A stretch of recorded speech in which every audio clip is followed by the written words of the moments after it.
myself Desai Aarti Hirenbhai. IELTS માટે વિચાર કરેલો હતો, પ્લાન કરેલું હતું કે IELTS કરીને કેનેડા જવું છે. સો આઈ પ્લાન ફાઇનલી કે મારે જવું છે હવે. અને 2019માં મેં ફર્સ્ટ ટાઈમ IELTS આપેલી હતી. અહીંયા જતીન સરને વાત કરી તો જતીન સરે કમ્પ્લીટલી મને ના કહી દીધું કે આ બેન પર પોસિબલ જ નથી, તો તું બીજી ટ્રાય કર IELTSની. તો મેં ગીવ અપ કરી દીધું, મારે IELTS નથી આપવું. પણ મારા ભાઈ અને મારા હસબન્ડે મને સપોર્ટ કર્યું, બટ સ્ટીલ કોઈ રિઝલ્ટ નહીં આવ્યું. આઈ વુડ સે કે 5મી વારે મારા IELTSમાં બેન્ડ આવ્યા, ફાઇનલી 6.5, અને 4th ટાઈમ મારો વિઝા અપ્રૂવડ થયા. So I am literally so happy.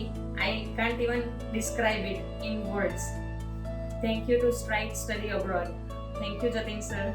ખરેખર તો પહેલાં તો મેં જતીન સરનો ખૂબ ખૂબ આભાર વ્યક્ત કરું છું કે જેમણે મારી વાઈફને એક મોટિવેશન તરીકે પણ એક મોટિવેટર હોય તે રીતના પણ મારી વાઈફને એક મોટિવેશન આપ્યું છે કે અત્યારે નહીં, આપણે પહેલી વાર વિઝા નહીં આવ્યા, બીજી વાર નહીં આવ્યા, પણ આવશે એ ફિક્સ છે, તને લાવીને મારે વિઝા આપવાના.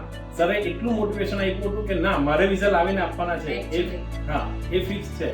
તો ફાઇનલી આજની ડેટમાં સરે એ કામ પૂરો કર્યું. એના માટે ખરેખર સર ખૂબ ખૂબ આભાર તમારો. Thank you so much.